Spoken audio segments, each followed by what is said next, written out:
Assalamualaikum warahmatullahi wabarakatuh. Kami kelompok 1 Prodi Manajemen semester 2. Kami di sini akan memenuhi tugas perilaku organisasi yang diampu oleh Pak Lukman Hakim. Perilaku organisasi terdiri dari 17 materi, diantaranya yaitu emosi dan suasana hati. Perkenalkan, nama saya Sofi Alia Farisa. Saya Mewutami Fauziah. Saya Nima Sayunda. Saya Sriwajuni Triana. Saya Septiani Bekirani. Baik, di sini saya akan menjelaskan materi pertama, yaitu apa sih emosi dan suasana hati itu. Emosi adalah suatu keadaan spesifik yang kompleks yang berpengaruh pada perilaku, pikiran, dan juga perbuatan. Emosi ini biasanya disebabkan oleh keadaan yang spesifik. Namun, emosi ini tidak bertahan lama dan diikuti dengan raut wajah yang jelas. Yang kedua ada suasana hati. Suasana hati atau sering dibilang dengan mood adalah suatu keadaan yang kurang spesifik. Mengapa? Karena penyebabnya juga kurang spesifik dan diikuti dengan raut wajah yang tidak jelas. Namun, suasana hati ini sangat bertahan lama. Sekian, terima kasih, dan materi selanjutnya akan disampaikan oleh teman saya. Baik, saya di sini akan menjelaskan tentang fungsi emosi dan suasana hati. Fungsi emosi dan suasana hati salah satunya adalah mengatur tindakan. Emosi dan suasana hati sangat mempengaruhi tindakan atau perilaku kita. Salah satu contohnya adalah ketika kita sedang emosi atau suasana hati kita sedang tidak enak, maka perilaku kita, tingkah laku kita akan berubah-ubah jika kita tidak bisa mengendalikannya. Maka dari itu seharusnya kita harus bisa mengendalikan emosi dan suasana hati kita agar tidak merugikan orang di sekitar kita atau diri kita sendiri. Sekian dari saya, terima kasih. Baik, di sini saya akan menjelaskan tentang sumber-sumber emosi dan suasana hati. Saya akan menyebutkan beberapa dari sumber-sumber emosi dan suasana hati. Salah satunya yaitu kurangnya tidur. Jadi kalau kita kurang tidur, kita itu seringkali kalau beraktivitas itu kelelahan. Kalau kita kelelahan, waktu kita bekerja, ikut orang atau apapun itu, kalau kita kelelahan, pasti kalau kita disuruh-suruh itu kita akan memberikan ekspresi yang kurang gak enak atau itu akan menyebabkan emosi. Jadi kita itu bisa emosi sewaktu-waktu dan perasaan hati berubah-ubah. Seperti kita tidak mood, kita tidak memaksimalkan pekerjaan yang seharusnya kita kejar sesuai target. Yang kedua yaitu kurangnya bersosialisasi terhadap masyarakat.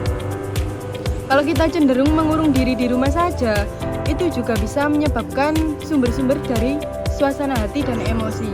Karena kalau kita di rumah sering di kamar, tidak bersosialisasi dengan orang, itu akan menyebabkan kita kurangnya relasi. Jadi kalau kita kurang relasi, kita itu tidak akan mendapatkan pencerahan atau dukungan dari orang sekitar, dan itu kalau kita di kamar terus kita akan cenderung mengurung diri.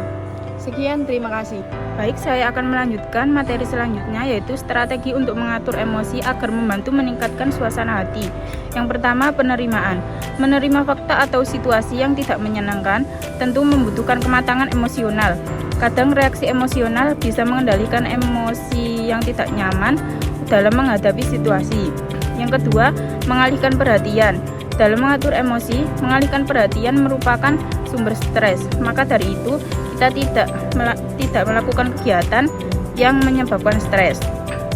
Tetapi kita perlu mengenali betul pemicu yang menyebabkan suasana hati kita tidak menyenangkan.